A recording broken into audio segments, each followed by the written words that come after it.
unless we have a certain intelligence which is grounded in reality, in seeing things as they are, then our actions in the world will not be so effective.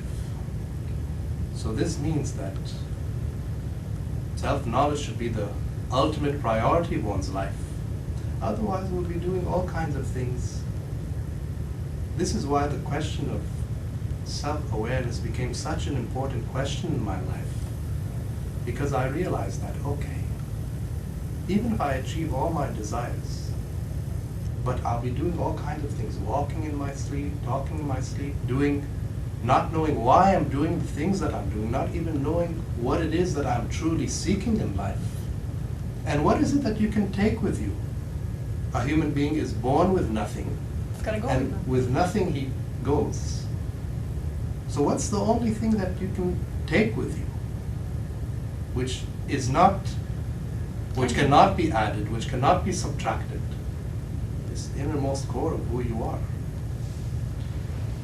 So what is this innermost core of who you are? You say, is it God? Is it a soul? Is it a spirit? Is it this? Is it that? When I first came to my own realization, the question about how to make it more accessible to others was a very important question. I contemplated for a long time, how can I express something which is beyond words? And it took me some time to get to the root of it.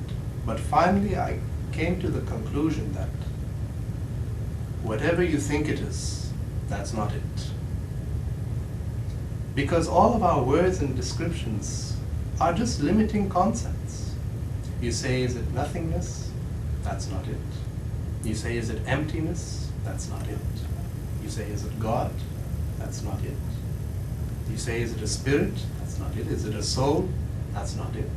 Because these are all limiting concepts. So what is it which is beyond all limiting concepts, ideas, descriptions, which cannot be grasped by thought? So that's why in yoga there's a certain statement, Neti, Neti. And Neti, Neti literally means not this, not this. Because that's what they were trying to express, that this innermost core of who you are, whatever you think about it, that's not it. We don't want to think about it. We don't want to conceptualize about it. We want to experience it. We want to live it. Do you ever get to that point that you know what is it? Or it's till oblivion, to infinity? I guess you're nothing, not this, not that, not that, not that. When you experience it directly, it's not that you'll have something in your hands that you can grasp that's called truth. You become the living truth. So when you become the living truth, it just simply means you're in communion with that which is the deepest within you. So truth becomes not an idea, not a belief, not a philosophy. It becomes something that you live. The whole existence becomes your temple. The whole existence becomes your scripture. But one thing that's essential to this is understanding the human mind. So part of the whole yoga process is not just to understand the conditioning of the mind, not just to understand the programming of the mind, but also to move beyond the mind. I'll give you an example of what I mean. There was one very well-known sage named Ramakrishna, who lived in India. Now Ramakrishna was tremendously devoted to one goddess named Kali. You should see this goddess Kali. Ferocious goddess. She looks like something that comes out of a horror flick. She's standing there, she has fangs with blood dripping out of her mouth, standing on the corpse of her husband. But anyway, he was tremendously devoted to this one goddess Kali. Even if he heard the name of the goddess Kali, he will just become unconscious. He'll be thrown into such bliss and such wild ecstasy that even just hearing the name of Kali, he would become overwhelmed with ecstasy, and he would just become unconscious. So one problem with Ramakrishna, though, was that he could never go beyond the image of Kali in his meditation. So whenever he would go deep into meditation, he would see the image of Kali, and again he would go totally wild and lose all consciousness. So he went to see one master, his name was Totapuri, and he told him about his problem. So Totapuri told him, okay, here's what you should do. The next time you go into the meditation, just take a sword and drive it through her chest. Ramakrishna thought, okay, where am I going to get a sword from? And then Totapuri said, from the same place where you got Kali, just like you created Kali out of your imagination, in the same way, just create the sword in your mind and just drive it through her chest. So he said, okay.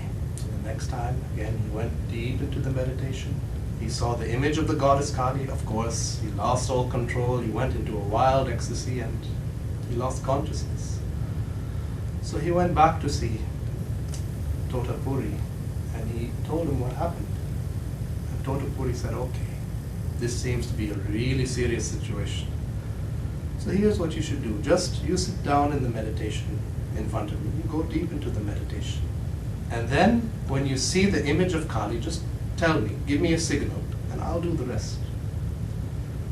So Ramakrishna sat down, went deep into the meditation, saw the image of the goddess Kali, gave the signal, and the master was sitting there with a piece of glass in his hand, and he took the glass and he just gave him a sharp cut on the forehead where the third eye is. And just from the shock of that, his mind went beyond the image and he came to his enlightenment. He realized what is his true nature. So this is how the mind is. It's a master of projection, projecting things in its own colors, creating things in its own image. And we need to use the mind. I'm not saying the mind is not useful. We need to use the mind. Just the mind alone, if you really explore its capabilities, very few people even scratch a small percentage of what the mind is really capable of. But if you want to use the mind effectively, what is important is not just to know about what it's capable of, but also to know what's its limitations, right? A knife is useful if you want to cut, let's say, food, but useless if you want to cut through empty space, right? So the mind, we need to use it. We need to understand it. We need to put it to use in the world. But we should not be dependent upon